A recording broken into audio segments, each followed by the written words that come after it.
What you do is you maintain that which you must do, pending the time you can sustain yourself doing what you love to do. Hi guys, so we're outside today and we're at the Masigma Stadium in the beautiful city of Ibadan. Yeah, so we are in the tennis courts.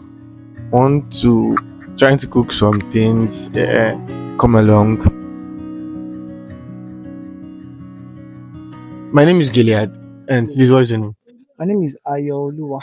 Ayolua. Yep. So Ayolua is a profession. Are you a professional? Well, with tennis, no. My career, yes, but with tennis, no. Yeah, good afternoon. What is your name? Well, I'm Adekunle Bernard, but you can call me Element. Your Element. is it your what is it called? Your government name or You mean just Element? yes Element is actually my radio name. your Like my radio okay name. radio Actually, yeah, I'm a okay. broadcast journalist. How long have you been playing tennis? Cumulatively, I've been doing for close to 10 years now. 10 years. Yes, cumulatively, I had breaks in between, but yeah, about 10 years. How Like, did tennis start for you?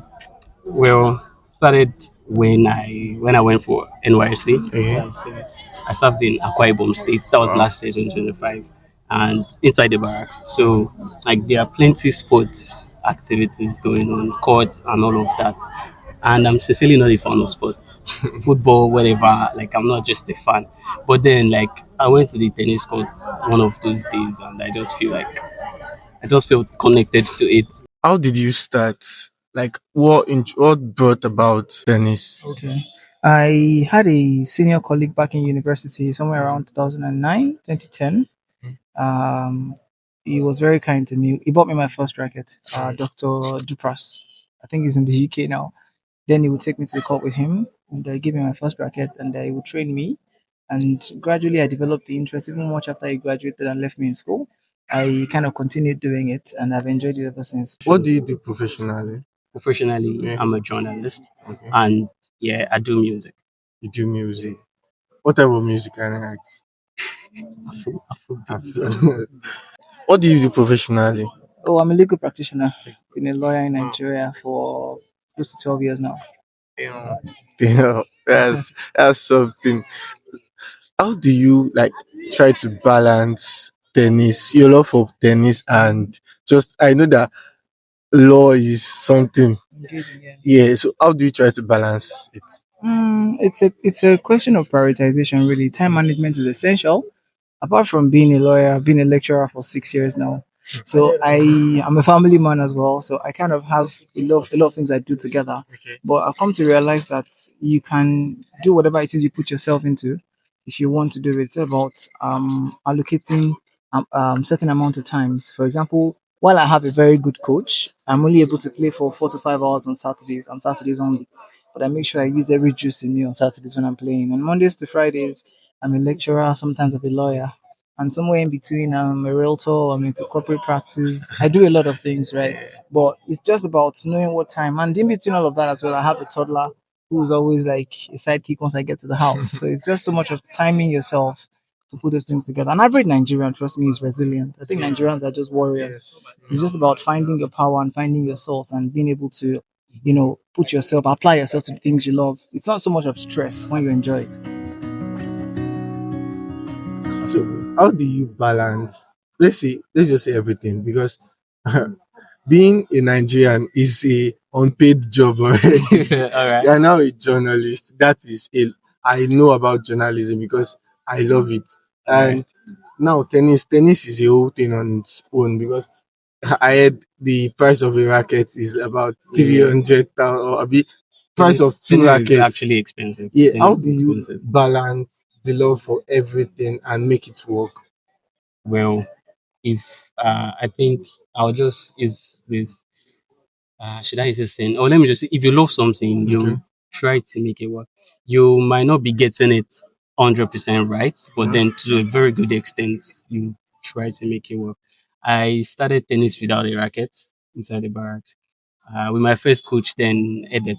So, like, like you just want to grow. Self development will just want you to do the things you love, just like you.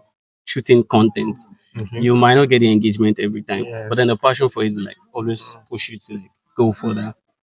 Yeah. So this is now about mentality now. A lot of Nigerian parents do not see future in something that is rare. What can we like? How can we tell the parents to change that mentality? What can we Hmm. do to Okay, like change that I'll tell you mentality? something. I'll tell you something very interesting, right? Okay. I have an older brother who's a medical doctor. Yeah. I am a lawyer, right? We went to the same university. Back in the university, he was goalkeeper for Faculty of Medicine. I was goalkeeper for Faculty of Law. Much after we graduated, he was still goalkeeper for I think the medical staff association of Yeah. Osun State because he works in Osun State. I currently am wearing an Ibadan Ibadan. bar. This is NBA Ibadan Yeah. actually. I play football for Ibadan NBA Ibadan Oyo State. I have passion for it. I'm the number one choice goalkeeper for Wow. Ibadan NBA team. I'm a very athletic person. I love these things. I mean, if I wasn't a lawyer, I'd probably be somewhere out of the country doing well for myself. Athleticism has been a part of me. I love sports. But an average Nigerian parent, if you're not a lawyer, you're not an engineer, you're not a doctor, you're not a nurse, you're a failure. That's Yes. just what it is. And it's Yeah. unfortunate that most of our parents focus on these things. It's quite sad. I mean, go to the average best university in Nigeria today and ask their best students to develop an application in computer science. Best maybe you tell it's the law students to a lot of students that is not refined Mm. to do something. Most of the mentality that they have right now is obsolete. There used to be a time when that mattered. Times have changed, and they need to also understand that if a child shows good interest in some areas, that's all. Even the Bible says the gift of a man will take you places, Yes. right? It can be interpreted in different ways, right?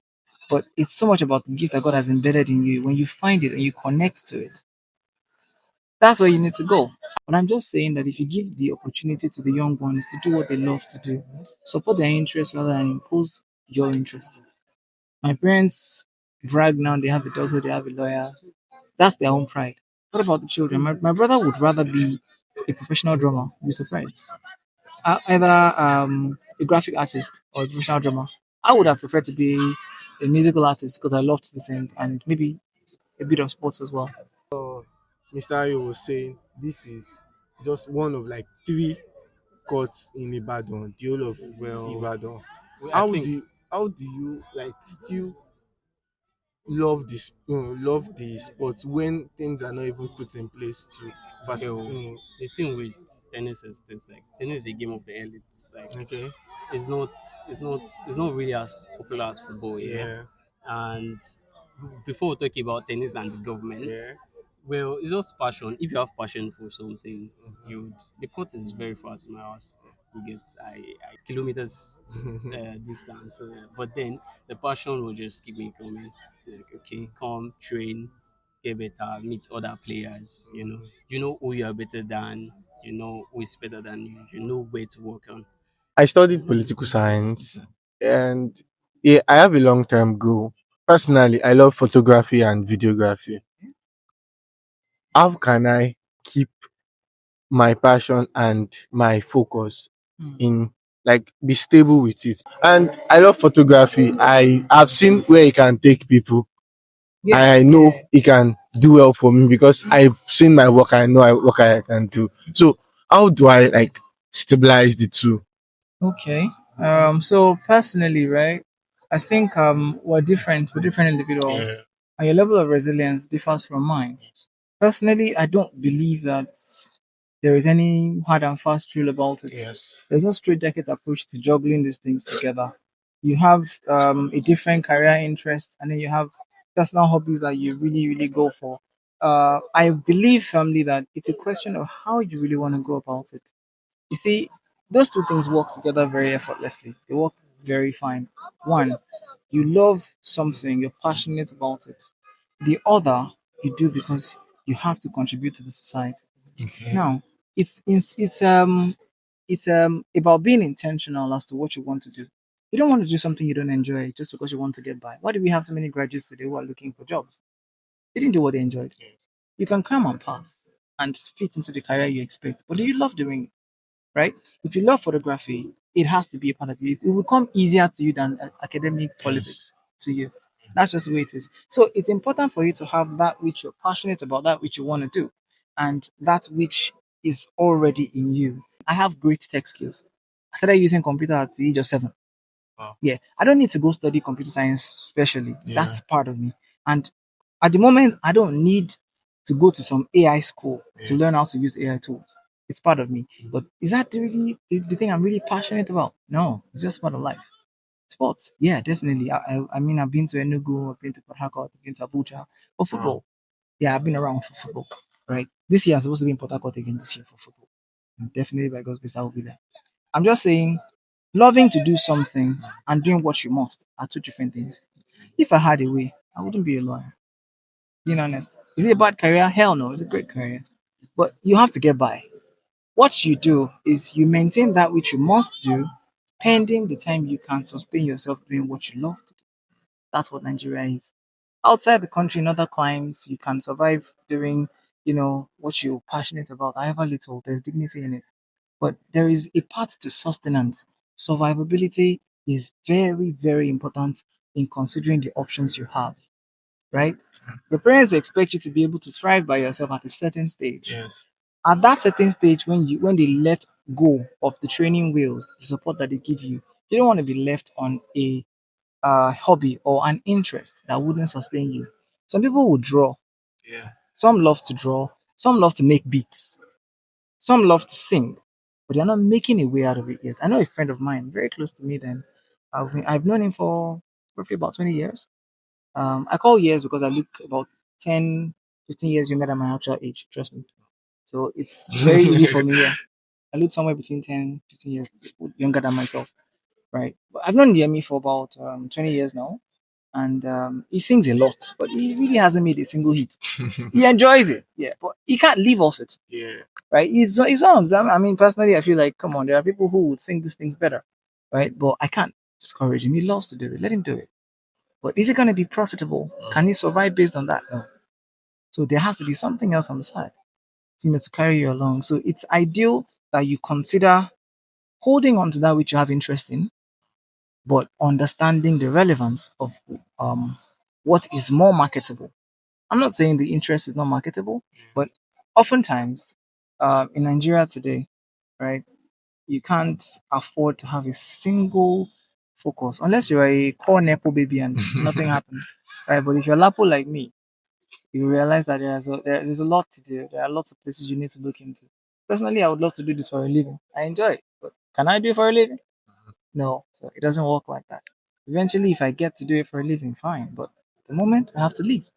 So definitely, I must find a way to balance both sides. It's essential.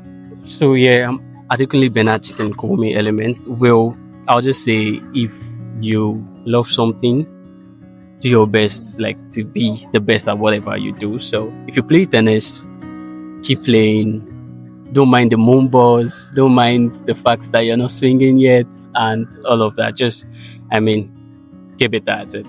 You love tennis. Tennis is fun. Thank you. Well, thank you for having me, and thank you for taking time to watch the video this far. I believe that this episode is about growth and essentially growing and living, surviving, and thriving aren't exactly the same thing, but they are all around the same concept. Believing in yourself, following what it is you believe in, doing what you're passionate about, and staying consistent in it is how you get to see results. I'll leave you with this. Take a bottle of Coke, empty it across the field. It wouldn't lather up. But you see, when you pour it on a spot, it starts to lather up. That's when you see the results of concentrated effort. That's the way to grow. I'll leave you in peace. God bless us all.